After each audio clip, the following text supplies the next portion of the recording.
Welcome guys, gals, and non-binary pals, and welcome back to Buffy Boys, a weekly review of Buffy the Vampire Slayer from a queer, feminist, and literary perspective. I'm one of your hosts, Joel, and with me as always is my resurrected co-host, Brian. Hi. Hi. Welcome back, Brian. You're welcome. This week we're talking about Season 3, Episode 17, Enemies. Brian, do you want us to hit the ground running there with a Buffy and summary for the episode? I don't. Let's go. Okay, so this is Enemies. Here's a Buffy and summary. Faith tries to seduce Angel, failing which she casts a spell to bring Angelus back as her lover and the mayor's ally. Going great, keep going. Angelus? Angelus? I can't remember her name. They trick and capture Buffy, and Faith boasts of the mayor's planned ascension before discovering that she has been tricked by Angel into blowing her cover. It's true. You've actually been vindicated now, because in this episode the mayor does call him Angelus. Oh, does he? Yes, he does, specifically. Oh, good. So I think that's canon now. You see, the thing is, okay, originally the reason we started saying it is that Spike calls him Angelus in Season 2, Episode 4, School Hard. So that's where we got it from. Fair enough, yeah. That's how we started discussing it and got really confused about it. Like, one thing I'm learning from this watch is that the show has a much looser concept of what's Angel and what's Angelus and what is he called than we have. Sure. You know, they do call him Angel's turn back again and stuff like that. Yeah, sure. Oh, also, this was written by Doug Petrie, who has written a bunch before. He most recently wrote Bad Girls. It was directed by David Grossman, who will also go on to direct Superstar, Bargaining, Part 1 and 2, which are the Season 6 opening episodes. Tabula Rasa, which is obviously a great episode. He also directed 4 episodes of Angel. But this is interesting. He directed 4 episodes of The Expanse. Oh, very 2 good. of which you would have watched in the last week, would you believe? So he directed Season 3, Episode 9 and 10. Which are the concluding episodes, are they? No, it's 13 episodes in the season. Sure. So it would have been when Hayden is like having visions. Very good. Yeah. Good episodes for sure. He's actually best known for being a Desperate Housewives co-executive producer. Oh, did I say? Yeah, I don't think I said this. First aired on March 16th, 1999. Very good. There might actually be a bit of crossover. No, there won't. It's unlikely. I was going to say we'll probably get a point where the date that we're releasing it, our recording is reasonably close to when it was released originally, but I doubt it. Is there any like Y2K references in Buffy? That's what I'm looking forward to finding out. I'm not sure, but I do like to trot out the fact that it is either the earliest or the first, one of the earliest or the first use of the word Google on major network TV. I think I've heard that before as well. Yeah. Anyway, so what we're going to do for our bronze banter this week is to start the year with tremendously direct energy. We're going to tear the new year unbiggen from the womb of the last by discussing the Star Wars film. Oh, Joe. So if you want to skip forward 45 minutes. Okay, here, you might not have seen it yet because not everyone has seen Star Wars yet. Sure. It's only out. There will be spoilers for Star Wars. There will be spoilers. So let's say if we're still discussing it in 10 minutes from now, will have failed you, and if you can hear us at that point talking about Star Wars, you shouldn't be listening to us anyway. Yeah, so we'll try and present our ideas succinctly, which is something Star Wars doesn't achieve. So I suppose like we've talked about Star Wars a surprising amount on this show. Yeah, I don't even like Star Wars. Yeah, and we're not even a Star Wars fan because you haven't read the expanded universe novels or whatever. That's a topical novels. That's a tweet related thing that's going to age badly. Sure. But we have differing interactions with Star Wars. You and I do. I have more experience and more interest in the expanding universe stuff, games, novels, all that ephemera. I went on a very psychedelic rant at you the other day about the 13 different epochs of Star Wars is internal history throughout the millennium. That day also known as yesterday. Yeah, and you also you are mainly a film kind of fan. I'm not a fan of the films. I wouldn't say I'm a fan of films. Okay, but that's how you access them for sure. So we're coming at this from different areas. So this isn't about any kind of particular biases or anything like that. But we went to see the Star Wars, as we've gone to see Star Wars every year recently when there was a Star Wars available at Christmas with your family. And it was not a film, in my opinion. It was I don't know where. I actually genuinely don't know where to start. I know where to start. Okay. Where you start is the fact that the opening crawl, it just plots just drops in the fact that Palpatine has come back. which just completely eradicates all of Anakin's efforts and Luke's efforts in the Return of the Jedi. So great stuff. But more importantly, it feels like you're just like, oh, that's weird. That just kind of came out of nowhere. I mean, they said something happened, that he made an announcement. He made an announcement. Yeah, we were like, it's like the dead talk. We're like, oh, okay. Turns out that announcement happened in a Fortnite event. Mm-hmm. The video game, like, I don't think it's Fortnite as a video game. The kids love it. They love the dances. That's great. But I don't think it's an appropriate venue for creating one of the hugest plot points in Star Wars generally. So yeah, it's a very important starting point, I think, is just like, it's a fucked text from the beginning. It just, like, the whole thing is just, it's an attempt to write, to walk back everything about The Last Jedi. Yeah. Which was a great movie. You know, and again, see, this is the thing. You can have differing opinions about films and about themes and what you enjoy and what you don't like. And some people just go to see Star Wars films and they're like, I like the big explosions and laser swords, and that is perfectly fine. I feel this goes beyond that, because usually you can stand at a point of something that you enjoyed and say, but these other things I didn't enjoy. This was a crass film. It was one that was made by algorithm. It was one that was deeply scared of fan reaction. Yeah, it was the darkest timeline of what people think that Disney taking over these IPs is going to do, in the sense of just trying to get this Pavlovian response of, remember that thing, you like small robots, etc., having emotion, we're going to press all the right buttons. And it just had no sense or consistency, and just everyone within it felt like that they were cashing a check. Someone, I said this to you at the time, once I calmed down and stopped frothing quite so much, but someone tweeted this the other day, and it kind of encapsulated how I felt. At least with some of the prequel films, I felt something watching them, and sometimes it was frustration. Do you saying that? Yeah, like I think a few people are kind of on this point where it's like, I actually, watching this film, I felt like I could go to the bathroom now, and I never do that in films. I did go to the bathroom, but I just, like, I don't really. I missed the mind. Palpatine or the spooky teeth Rey.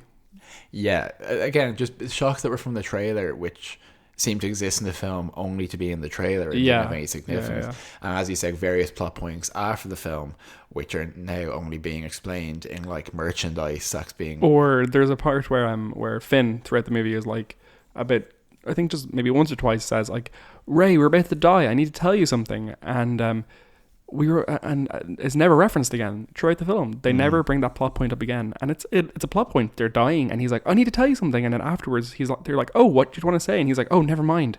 And it's like, okay, cool. The bait has been set. Yeah. You know, there's no prestige. There's gonna be a follow up to this joke. You know, it's been brought out there. It's been referenced afterwards. Where's the kicker? There's no kicker. And instead, J.J. Abrams explained in a panel after the showing of the premiere, he was like, yeah, so Finn is force sensitive, and he wanted to tell that to Rey. And I was like, oh yeah, I totally believe he's force sensitive. That's not a fucking writing method. Yeah. That's insane. And you can tell it's insane, because we walked out of the cinema, and every single person in my family, except for my dad, who fell asleep for most of the film, was talking about this plot point. We couldn't decide what the fuck he was trying to say it, and most of them, my mother and like a couple other people, and I was like, this can't be the case because it's too stupid. We're like, oh, he was trying to tell Rey that he loves her, but at the end I was like, oh, they're probably right. And then looking that up afterwards, I was like, that is infuriating. That, like, not only, I mean, like, if you're going to do that and leave the audience with the presumption that they can figure it out themselves, if they all come to the wrong answer, that's incredibly bad writing. Yeah, and I think it's I did love Babu Frick, though. He was wonderful. Of course I liked him. Of course I liked the robots. I've liked every little alien they've ever had. I like every cute robot that they have. But, you know, there was a scene in Community years ago where they talked about how sometimes scenes just play certain music to provoke an emotion, and then they played that music in the scene, and I started crying. I am conditioned, but that doesn't mean it's okay. Mm-hmm. If you come out of a Star Wars film, you should know what happened in it. They are not meant to be intricate. They're meant to be clear, strong. It was Shakespearean, like, in that sense of, like, that passion plays, big things that are played to the back of the cinema and the back of the theatre. You shouldn't be walking out being like, do you know what was happening there? Because the same problems that people pointing out at length about films like like Suicide Squad or Batman versus Superman. It's also the same problem that the film The Room has, where it's just like introducing things that don't hang together in and any you know way. what it is as well, it's like it does the same thing with J.J. Abrams did the same thing with Star Trek. Yes, absolutely. As in, like, you know, those bold sweeping things, and like Into Darkness is obviously an awful film in so many ways. Star Trek like remake 2 Into Darkness, of course, yeah.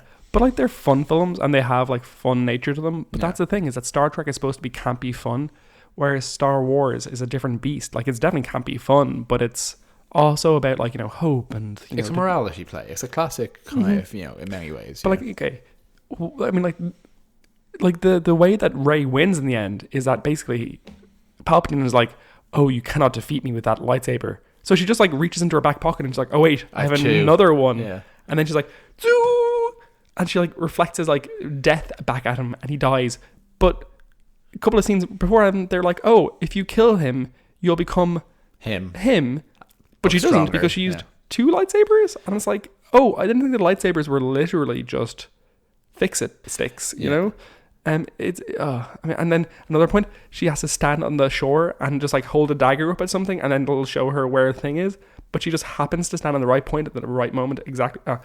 And the worst part about it, the number one most offensive thing about the fucking film was, like we were just talking about a couple of weeks ago, we were saying this better not happen, but the best thing about the Last Jedi was that Rey shows that she doesn't have to be a Skywalker to be important. She doesn't have to be of pure blood, of, you know, a great family or of great power background to become important. And because basically Kylo says at the end, you know, oh, your parents were nothing. They were nobody. But yet this movie is like, oh no, she's actually Palpatine's granddaughter. So she could be evil, but she's turning it into like a totally positive thing. It's and Palpatine it's like, and a Skywalker. It has just real like anime over 9,000 energy to it. But it's just like, I mean, I don't know. That just gives it's just shitty messaging for, like, you know, young kids who are watching this and thinking, oh, you know, my family, they don't have a good reputation, or they're not great. And maybe I could be, oh no, I can't. Never mind. No, this the last movie told me, no, that's not the case. Sorry. Like, the fundamental issue with this kind of storytelling, which J.J. Abrams... We only have like a minute left to go and go. J.J. Abrams displays in this film and Star Wars, etc., is a coarseness. And an idea that genuinely that all these things, all this technobabble and these various concepts don't mean anything and they don't matter. And yet they're all made up and there is a certain amount of like nerdy technobabble to it. But these things are meant to be internally consistent. And for the purpose, when it's written well, as The Last Jedi illustrated, is you use them as internally consistent things to leverage emotion and character development from. And if you say they don't mean anything, then tension evaporates, then sacrifice evaporates, then, you know, allegory evaporates. Things have to mean things. That could be my subtitle for this podcast. This film is not in canon. I have disavowed it. Okay, this film did not happen. Joe McKeever has declared it so. We're not going to say anything original about Star Wars, but it sucked and I hated it. So, Star Wars is a movie, but The Mandalorian is a TV show. Yeah, and Joel, you know what else is a TV show? Angel. You know what else is a TV show? Buffy the Vampire Slayer. I was going to say Dollhouse. Which stars Eliza Dushku, who is in Buffy. So, in this episode, essentially what happens is that Faith is doing the mayor's biddings. She tries to seduce Angel to rob his cum and his soul. Jesus Christ, Ryan! I wasn't expecting that. Oh, please continue. When she can't, she essentially just hires a cum robber who comes along and just like tries to like suck it out of him with magic. And basically it's someone who Giles knows, and they're Angel pretends to be jealous for the rest of the episode with Buffy's knowledge. They're pulling the wool over everyone's eyes, including Xander and Willow, for absolutely no reason. And so Angel has a reason to punch Xander, basically. Well, that's true, yeah. They trick Faith into showing her hand, basically showing what the mayor's plans are, and also that she is with the mayor. It's cool. It was a decent episode. It was strong. I liked it. I thought it had like... I think one of my favourite parts of watching Buffy is thinking how poorly certain things would be handled in other shows. Because... It's really hard to have a cum robber in other shows. Yeah, like that really dramatic scene where it's like, Fake's like, you thought you were great Buffy, but now I've like jizz burgled your lover. Like, you're trying to one-up me. No, this is a competition. I'm gonna win. Sorry, I just said, look, you trying to one up me, and you said, no, this is a competition. Yeah, I thought that was a counterpoint, but it wasn't. I wasn't listening. I was getting ready to say it was a competition. Yeah. No, seriously though. This whole thing about Faith trying to seduce Angel and being like, Angel was a really Angelus was a really dramatic thing that worked really well, so let's bring it back and the tables are turned. Like lesser shows do that 6 or 7 times a season. Sure. I haven't watched a lot of True Blood, which I think is meant to be fairly good, but like I'm sure it's just a lot of reversals. So season 1 is incredibly good of True Blood. I'm just picking something out of the air, do you know what I mean? Or Vampire Diaries or Supernatural. Sure. I mean, as far as I know, True Blood tends to kill characters and keep them dead. But Sure. I mean, then that being said, I really did not watch that much of it. So yeah, no, absolutely. But like they will definitely ride that easy narrative arc. Sure. And I think after Alan Ball walked away, specifically, who did 6 Feet Under, he did season 1 of True Blood, and that's why it was good. What did he do after 6 Feet Under? He hasn't done a huge True Blood. He hasn't done a huge one since then. He also did he wrote the screenplay for American Beauty. Oh which yes, has held of course, up incredibly badly. So yep, for a lot of reasons. But yeah, they kind of we play it out in this episode, and there's a certain amount of audience misdirection, which doesn't happen very often in Buffy. So I think they earn it, and I think they justify it. And if you overuse it, I think that's cheap, and I think that it's also unfair on the audience. But this was like, I have an answer for you in that, Joel. Mm-hmm. This episode is mostly Faith POV. Yeah, that's a good point. So it's essentially a situation where it's not so much tricking the audience as showing the Faith story.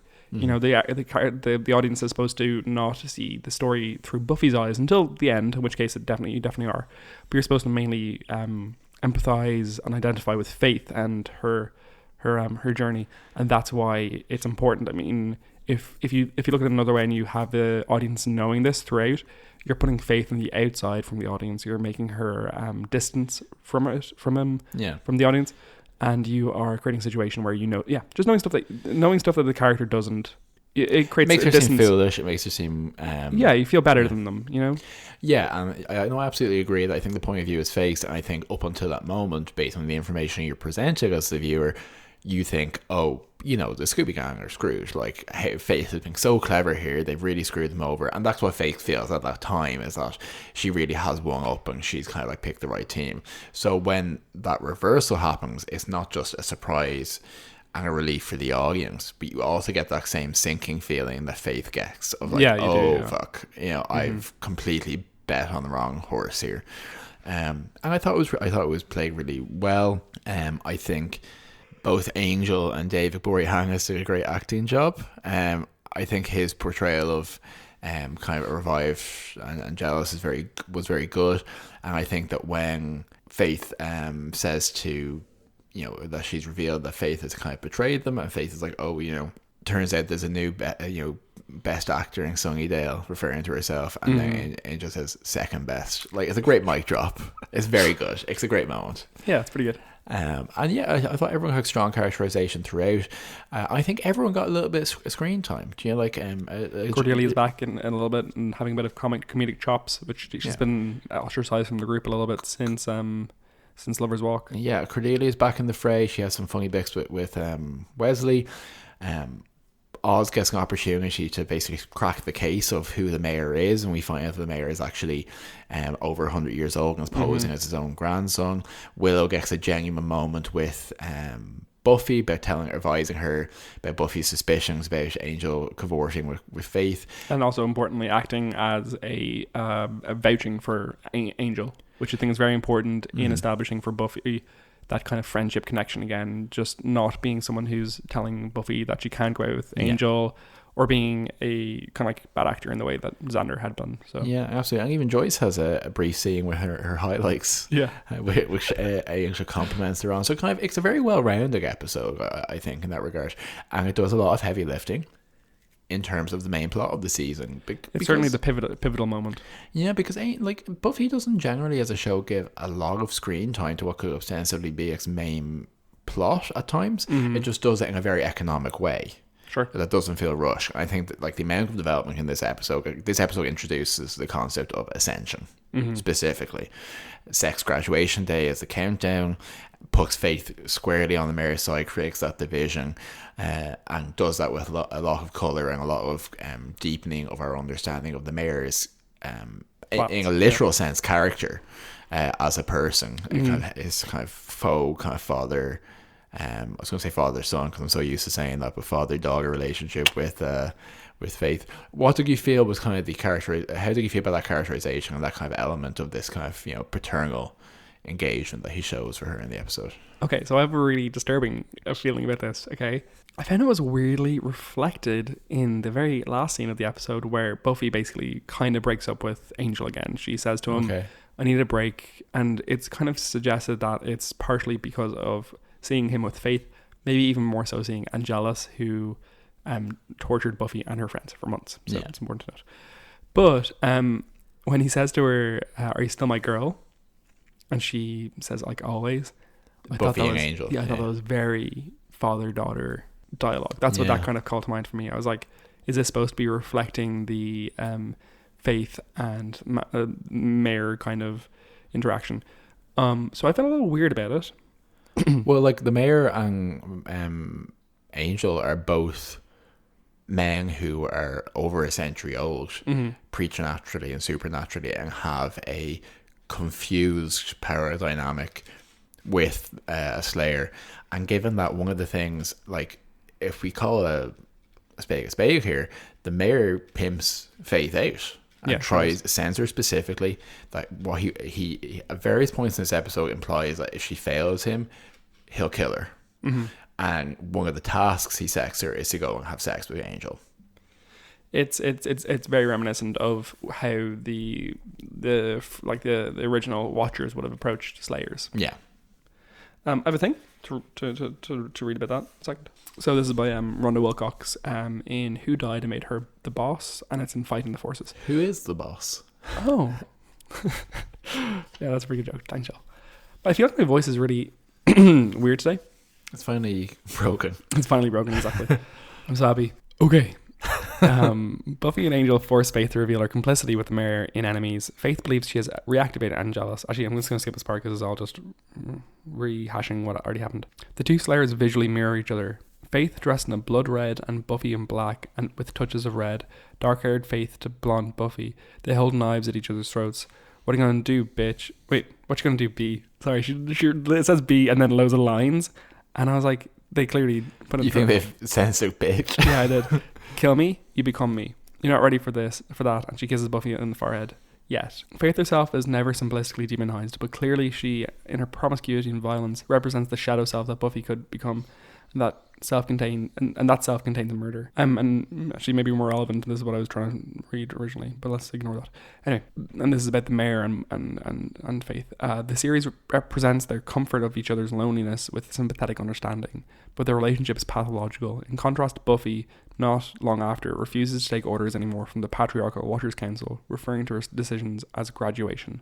So there is a definite reflection there of between Faith and Buffy in the relationship of the mayor to what Buffy has chosen, which Buffy, I mean, it's odd because Faith is obviously so rebellious, but Buffy obviously overthrows the patriarchy more so in her actions. Faith very much embraces the comfort and structure and viciousness of the patriarchy in her actions with the mayor, I think.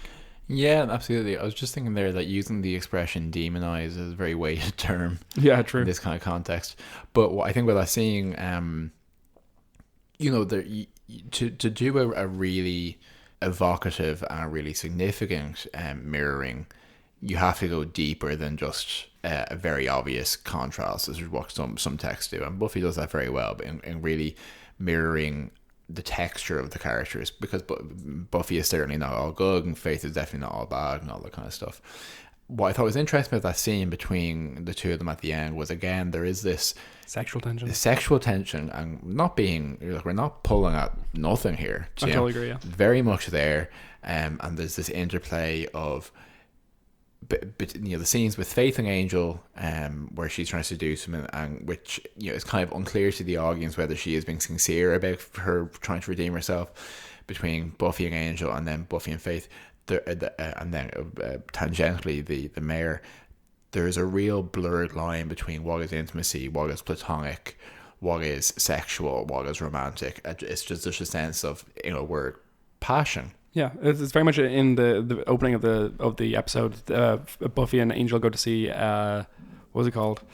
The Banquet the Banquet d'Amelia. D'Amelia, which is it doesn't exist in the movie, but it's suggested to be like heavily that's sexual. Not a real film. No, I was sure that was going to be like a naked lunch kind of thing or something like that. Okay, yeah, no, not real at all. And it's kind of suggested that it's super sexual, and there's some like food porn in it, or not food porn. That's obviously a different thing, but like porn involving something with the stick use of of butter food or something. Yeah, it's not. It's super weird. At one point, Buffy's like, "I don't even own a kimono."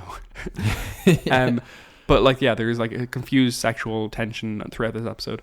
So obviously, yeah. Then when Faith is talking to Buffy about just the whole situation with Angel, well, she calls them lust bunnies, which I think is hilarious. But also, she says, I just got that as you said that now.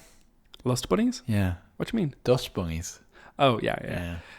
So she says like the whole close but no cigar situation, how you're handling it without handling it, it sucks. Yeah, she says like close but no cigar obviously being the Freudian like standard for the classic penis representation.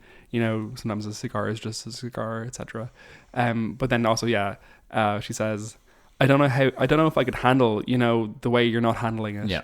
It's clearly just like a penis reference, and it's directly. But she's also like walking hand in hand with Buffy. She's saying like I'll take care of her. To take Angel, care of her big boy. I'll keep her warm for you. Exactly. Yeah. It's all Absolutely. it's all very like intricate and sexual. And then obviously Faith, in this episode, I mean like she kind of just as long with being representing the dark underbelly of what Sunnydale represents and what Buffy could become if she let herself become a certain thing.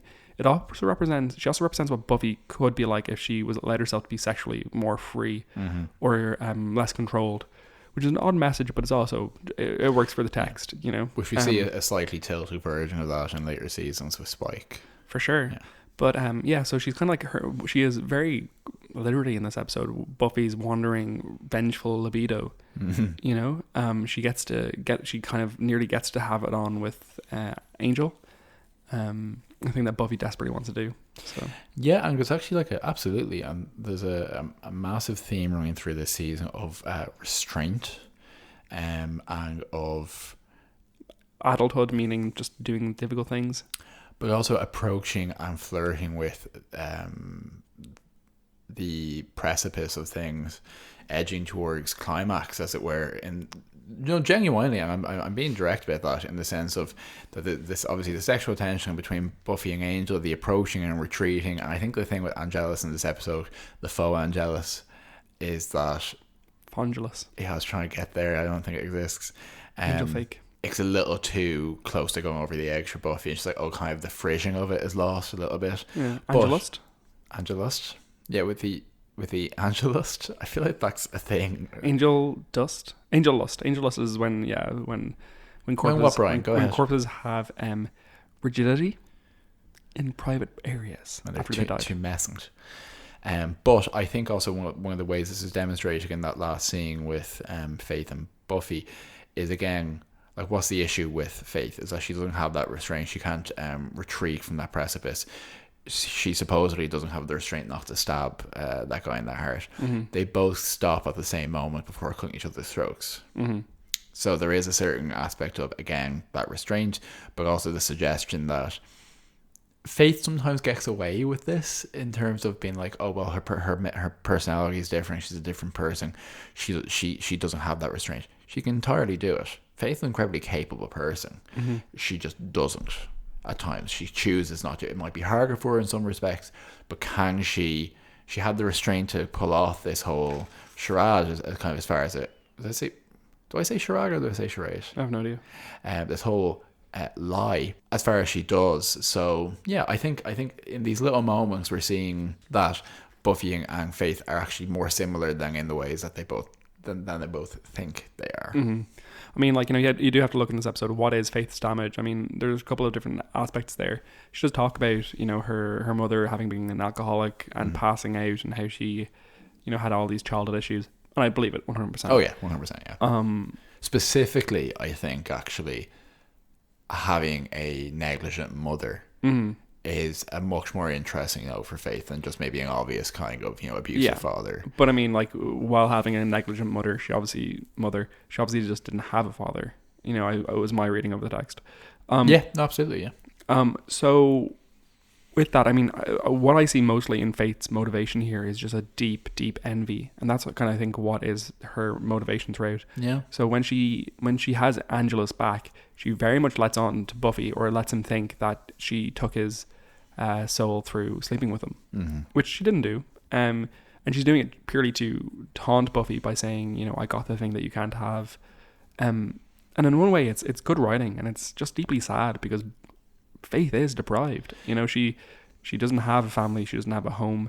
She doesn't have a support network. She doesn't have a mental health of any note. Yeah, absolutely. She's definitely running close to the wire for a very long time.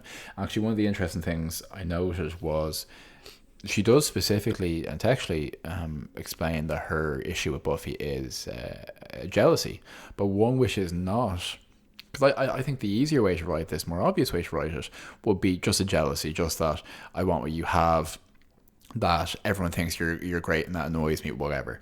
But what she actually articulates is that she basically come to Sunnydale thinking that this is my moment, as in I have a purpose. And she says that she's a great work ethic. She slays as hard as she can. She goes as best as she can. But everyone always congratulates Buffy. None of that is true, obviously, because she came to Sunnydale to escape a problem.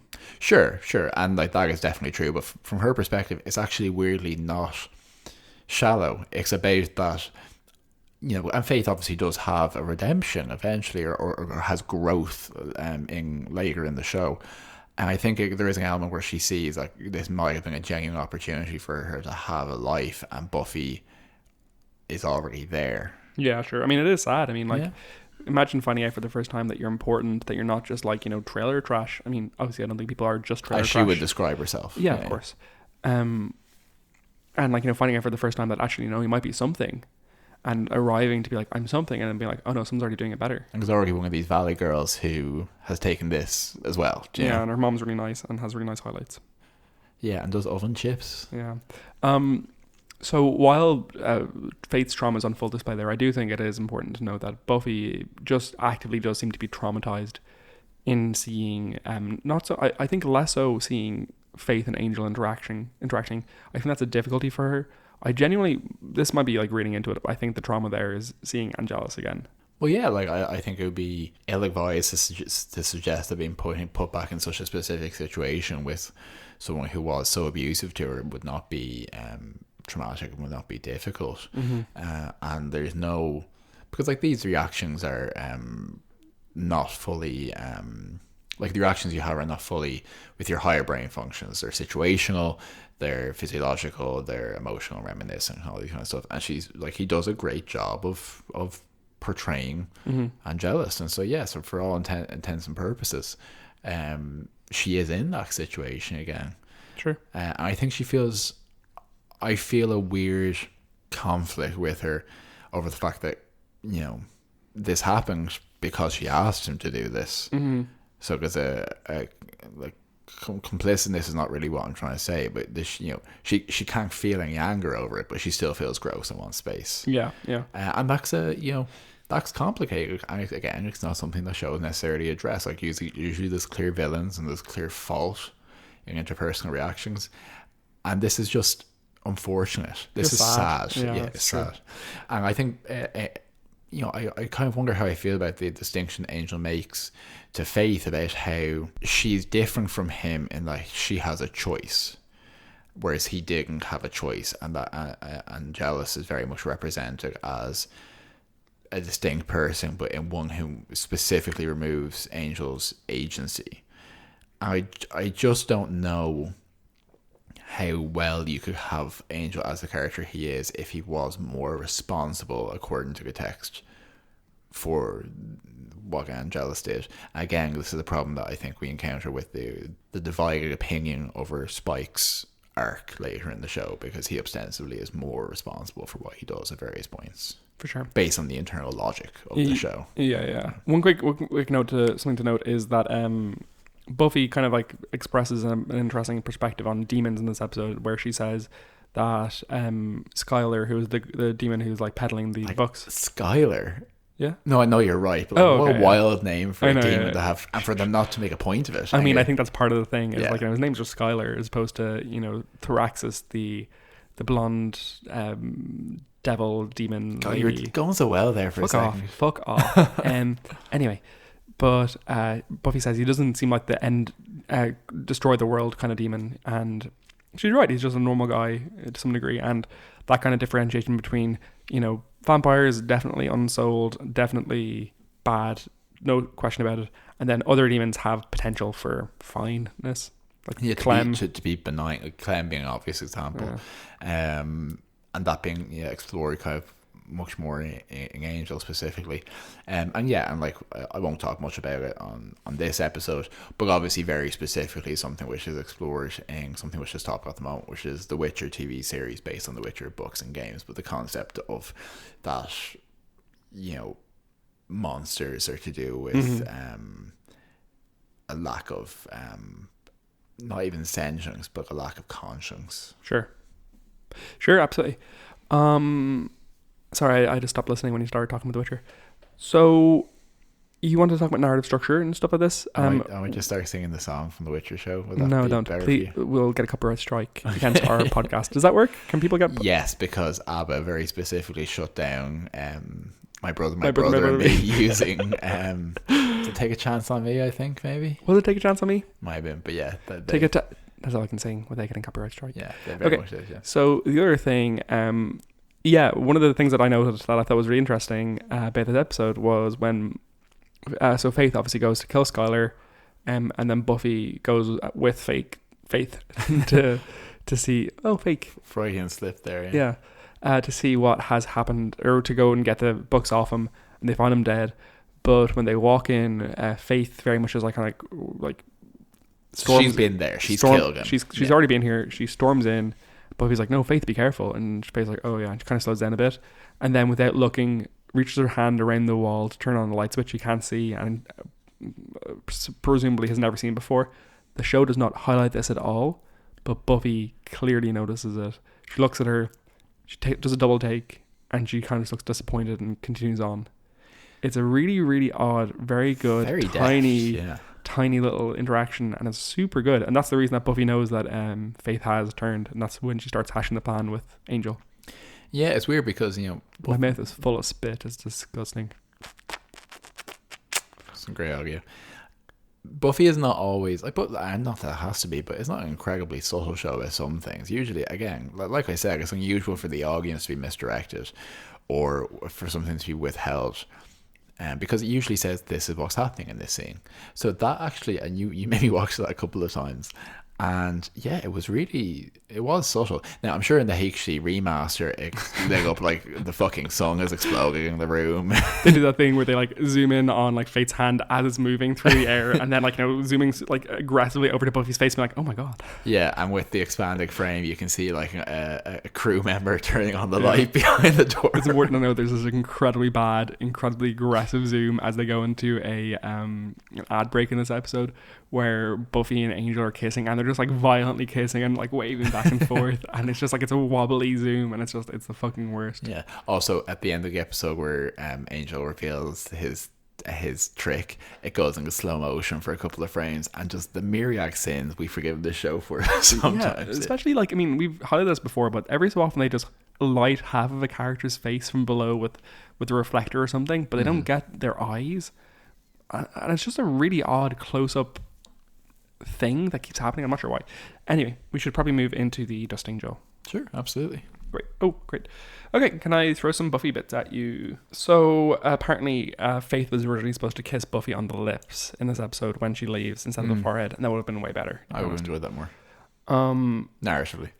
When Faith and the mayor are talking at the very end of the episode about how he's going to make it up to her, and he says, I'll bring it to mini golf.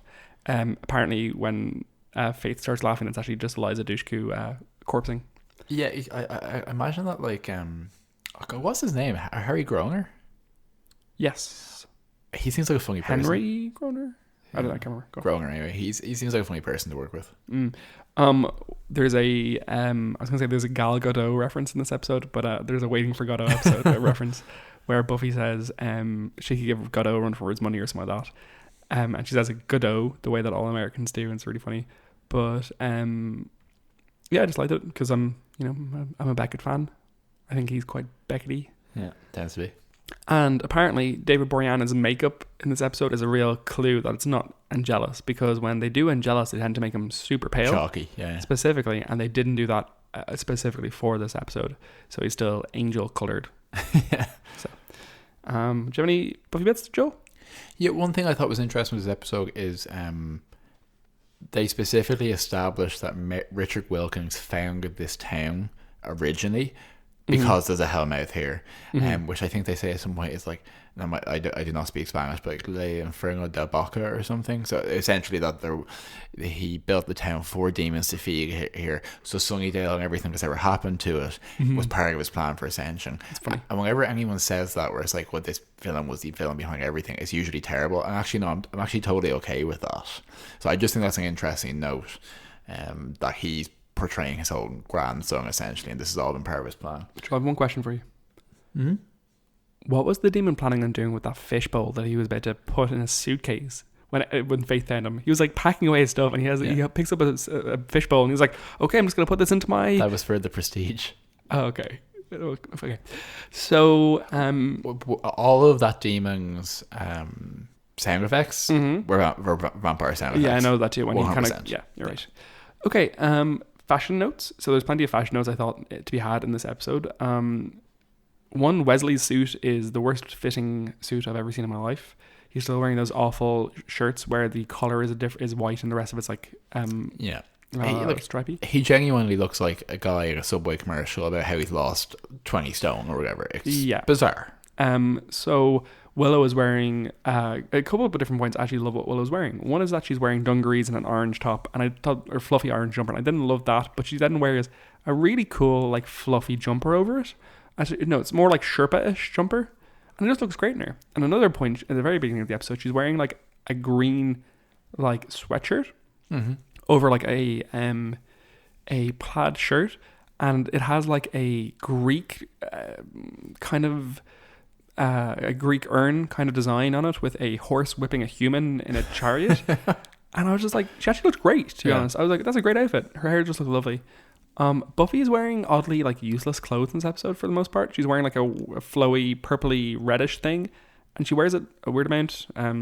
Faith is wearing like a red leather shirt. Yeah, no, this is the one thing I wanted to comment on. She's wearing a red pleather, rigid, plasticky shirt. Oh, looks terrible. It looks uncomfortable. It looks like something from Red Dwarf. It sure does. Angel has a couple of nice fashion moments. He's wearing quite a nice crimson kind of long sleeve t-shirt. Yeah, at one point it's quite fitted and nice, and he's very farmers markety. He'd bring it out for a nice cup of coffee. He's also wearing a tank top again, which I mean no one's complaining about because he's great guns. And then he goes ahead and wears a velour crushed velvet black top when he's being evil with Faith. It looks disgusting. And it's specifically like one of these patterned tops where there's like very thin mesh in between the floral patterns. Yeah. And while it doesn't look good in Angel, caveat, it specifically reminded me of the kind of tops that my mom and her friends would wear to go out clubbing in the 90s. Sure. Where it looks like it would come from Hot Topic if there was a Hot Topic in Ireland, and there's not. Do you know what I mean? So it came from something else. Yeah. Okay, death count, we just have the one. Thankfully. Skylar. It's poor old Skylar, yeah. Okay, well, Joel, do you have your rating ready? I do. I would give this episode, Brian, 9.4 out of 10 Chekhov's light switches. Oh, wow. Okay. I thought it was very strong. It was strong in a way that Buffy episodes aren't always... It was strong for reasons that I don't usually credit a Buffy episode. I just thought it really carried the main plot very well. Fair enough. And I thought that the stuff with Angel and the reversal really believed that I was there. I was excited. I was like, oh my god, what's going to happen next? So, Okay, cool. I'm going to give it 8.0 highlights out of 10. And the other two things I was considering were lust bunnies and kimonos, but because kimono should better do. But yeah, I'm going to go for 8.0. I just wasn't as affected by it. No problems with it whatsoever. Thoroughly enjoyable. Maybe a little structurally dissonant for me. And I found it, just a little bit getting to a point rather than having a thematic episode that it was trying to knock something out. Felt more like they were getting me to the end of the season, And I don't love Angelus being back in the sense that I think they actually, in contrast to what you were saying earlier, I think they maybe do Angelus a little bit too often in this show. So season 2 is obviously so Angelus heavy, and then he comes back twice, I think, in Angel as well as this season. Yeah, I think at least twice. Well, the thing is, like, the fact that he comes back in Angel, which we'll talk during our Cordelia chase, isn't necessarily a good thing. Yeah, which Cordelia chase is going to be soon. I just whacked my microphone. Yeah, you did. Yeah, so that I don't necessarily stand over that. But, I think it's very hard when you do one good thing, not to keep bringing it back, yeah? Yeah, true. Okay, so next week is going to be an episode which I haven't looked up yet. It's Earshot. It is Earshot. Earshot is pretty good. I like Earshot. Yeah, where we get to very delicately dance our way around the topic of school shootings. Shootings and when this episode aired and the circumstances of its airing and stuff like this. Yeah. And we will be tactful. That is the plan, Brian. Okie doke. So I suppose just Happy New Year, everyone. We've been doing this for a year now. It's pretty impressive. Good job, us. I'm impressed. Are you impressed? I'm impressed. I'm not that impressed. I'm really looking forward to Chinese food. And that's... I wonder if there's anyone out there who's keeping account of how often you've mentioned Chinese food on this podcast. Hey, Joe. What is the number one movie, TV show, book, or film, or game that you're looking forward to in 2020? Oh, right off, I thought Expanse Season 4. It came out in 2019. But I haven't seen it yet. Oh, okay. No, you have to pick what something am that's I coming looking out. forward to? Yeah, that's be something that's coming out. Maybe The Last of Us Part 2. Or I was going to say that too. Or The Lighthouse. No, looking forward to The Last of Us Part 2 because there's a person called Joel in it. Oh, is there? Yeah. The secondary character in The Last of Us? No.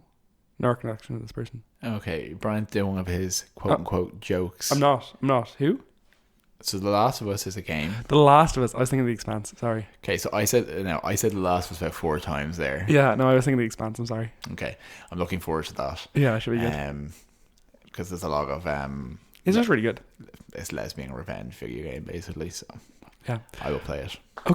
Okay, well, thanks very much for joining us for this week's episode of Buffy Boys. We're very happy you're here. We hope you've had a nice winter, a nice New Year's. Thanks for joining us in this decade, and we look forward to still be doing this a decade from now. Yes. Next decade. So we'll see you next week for Earshot.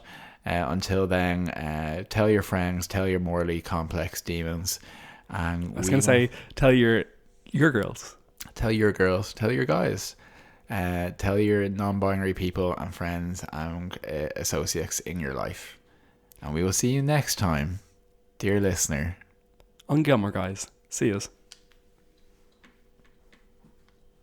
Just kidding, it's Buffy Boys. Buffy Boys.